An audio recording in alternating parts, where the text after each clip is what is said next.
जो would island apartment है जहाँ पे काफ़ी सारे लोग रहते हैं, वहाँ पे पिछले कुछ समय से लगातार चोरी की शिकायतें आ रही थी। कई घरों में ताले तोड़ करके सोने मकानों से चोरी की गई थी, जिसमें ज्वेलरीज भी थी और कुछ कैश भी वहाँ से चोरी हुआ था। तो इस मामले में जो हमारी anti crime and cyber unit है और थाना अमलेश्वर की संयुक्त टीम अलग अलग एंगल्स पे जांच कर रही थी। साइबर इनपुट्स के साथ साथ सीसीटीवी फुटेज वगैरह भी उस इलाके का देखा जा रहा था। इसी कड़ी में सीसीटीवी फुटेज में कुछ सस्पिशियस मूवमेंट, कुछ संदिग्ध मूवमेंट हमको दिखे। उस सीसीटीवी का फिर फॉलोअप लिया गया, ट्रेल एक बनाया गया और फिर रायपुर के पास जो धमतरी रोड है, सदानी दरबार, वहाँ से हमको जो मेन मुख्य आरोपी है, जो मेन चोरी करता था व्यक्ति, उसको पकड़ने में सफलता हासिल हुई। जो मुख्य आरोपी है उसका नाम सुरेंद्र विश्वकर्मा है। ये पहले भी चोरी में संलिप्त रहा है और इसने से जब हम लोगों ने पकड़ करके पूछताछ किया तो इसने उस इलाके में चोरी करना कबूल किया है और इससे फिर हम लोगों को लगभग 11 लाख रुपए की मशरूका मिली है, जिसमें कुछ सोने चांदी के जेवर हैं, कुछ कैश है, काफ़ी सारा कैश इसने खर्च कर दिया था। एक लैपटॉप भी इसने चोरी किया था, लैपटॉप भी बरामद हुआ है और इससे हम लोगों को और भी कुछ महत्वपूर्ण जानकारियाँ मिली हैं। ये सोने चांदी के जो जेवर हैं ये अपने 2 साथियों के साथ में उनको खपाता था। ये जो 2 साथी हैं सोने चांदी का ही काम करते हैं, तो ये लोग अपने पास इसको रख करके फिर धीरे से बेच देते थे मार्केट में इसको। तो तीनों को अरेस्ट कर लिया गया है और आज तीनों को न्यायिक रिमांड पे भेजा जाएगा और उम्मीद करते हैं कि उस इलाके में जो चोरियां लगातार हो रही थी वो इनके जेल जाने से बंद हो जाएंगे। ये लोग कब से चोरी में ये 4 महीने से ये पिछले 4 महीने से लगातार वहाँ पे उस एरिया में एक एक करके चोरी कर रहे थे और ये जो सोनू है, जो सुरेंद्र विश्वकर्मा मुख्य आरोपी, ये काफ़ी पहले से चोरी की गतिविधियों में संलिप्त रहा है। अभी हम लोगों सीसीटीवी कैमरा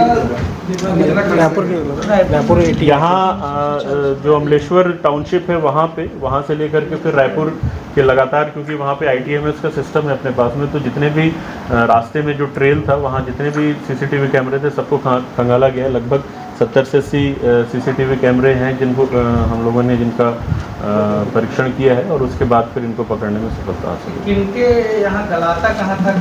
ये जो 2 इनके साथी है ये लोग वही सोने चांदी का ही काम करते हैं, शिव शंकर और जितेंद्र। पुलिस वाले ना सर ला रहे हैं ये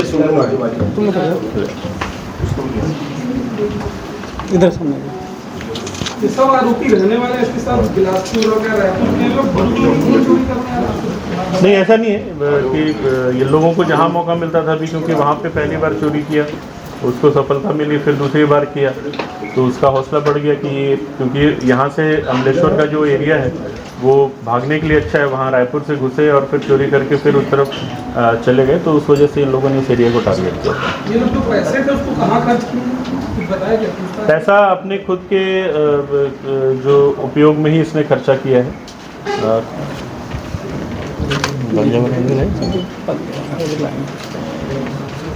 टाइमिंग क्या था सर इसका चोरी करने का? टाइम रेगी करता था पहले या दिन रात किसी भी समय मकान?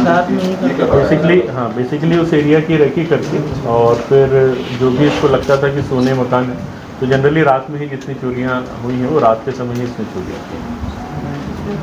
ये लोग सर बताएंगे कैसे, क्या रेट लेते थे, क्या करते थे?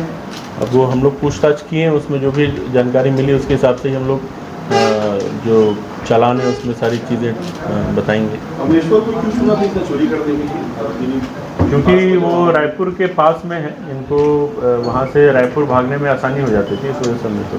उससे लगा वो रायपुर का भाटा गाँव भी है, भाटाडी भी है, वो भी अच्छा सामान मिलेगा।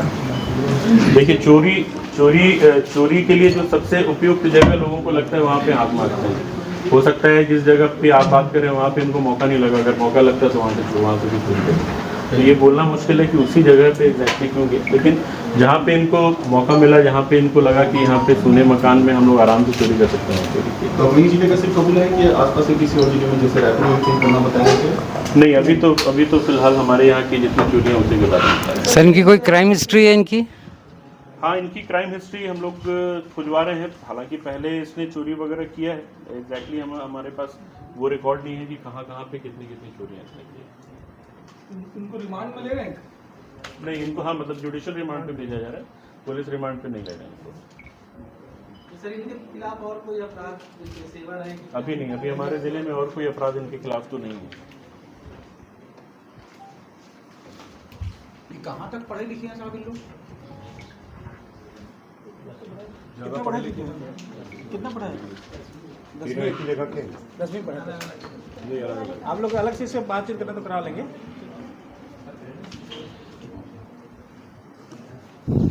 एक बिलासपुर का, एक रायपुर और 2 रायपुर के हैं। मुख्य आरोपी है वो बिलासपुर का है, बाकी 2 रायपुर के हैं।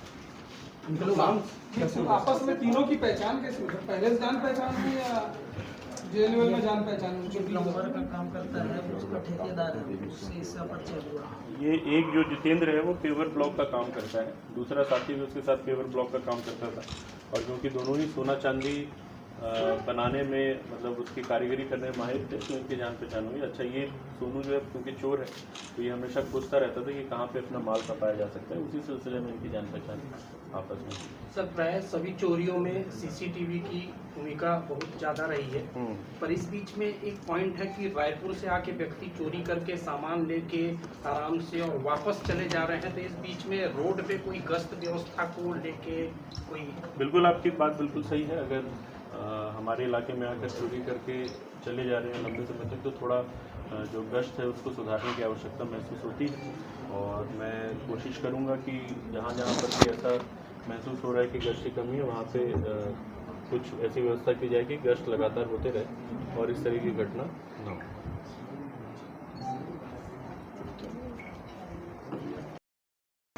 पुरस्कृत करेंगे क्योंकि उन्होंने बहुत अच्छा काम किया और बड़ी जो चोरी है वो निकाला है।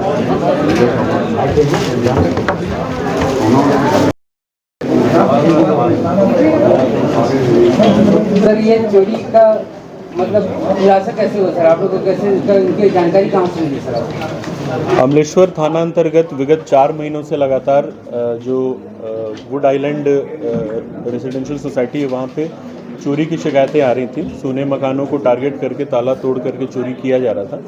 सूचना मिलने पर जो अमलेश्वर थाना और anti crime and cyber unit की ज्वाइंट टीम लगातार चोरों के पतासाजी में लगी हुई थी।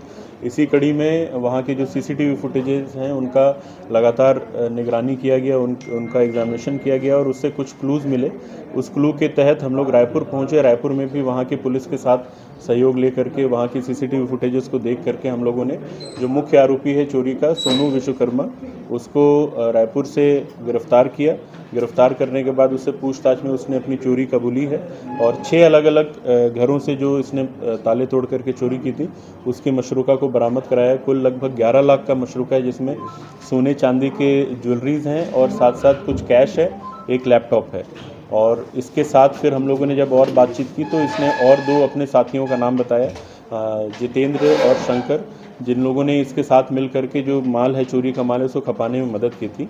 तीनों को हम लोगों ने न्यायिक हिरासत में आज कोर्ट हम भेज रहे हैं और आगे की जो कार्रवाई है वो जारी है। सर, और इनके साथ और कोई साथी थे सर इनके अलावा? अभी तक जो पूछताछ में जो भी तथ्य हैं उसके हिसाब से मुख्य जो चोरी करता था सोनू और उसके साथ 2 आरोपी थे, वो लोगों ने भी बीच बीच में चोरियों में साथ दिया है, पर उन दोनों का मुख्य काम था जो ज्वेलरीज को डिस्पोज करना होता था, वो उसमें मदद करते थे उसकी। ज्वेलरीज को गलाते थे? हाँ, ये लोग ज्वेलरीज, क्योंकि ये लोग खुद ही कलाकारी जानते हैं ज्वेलरी की, तो ये लोग उसको गला करके फिर उसको जो जिस तरीके से भी खपाना होता था खपाते थे। सर, जिसके पास ये लोग बेचते थे उसके ऊपर कार्रवाई की जाएगी? हम लोगों ने इनसे जो भी पूछताछ की है उसमें जैसे भी तथ्य आए हैं उसके हिसाब से अभी तक किसी और की संलिप्तता इसमें जाहिर नहीं हो पाई है, लेकिन क्योंकि विवेचना जारी है और आगे अगर संलिप्तता भी पता चलती है तो कार्रवाई की जाएगी।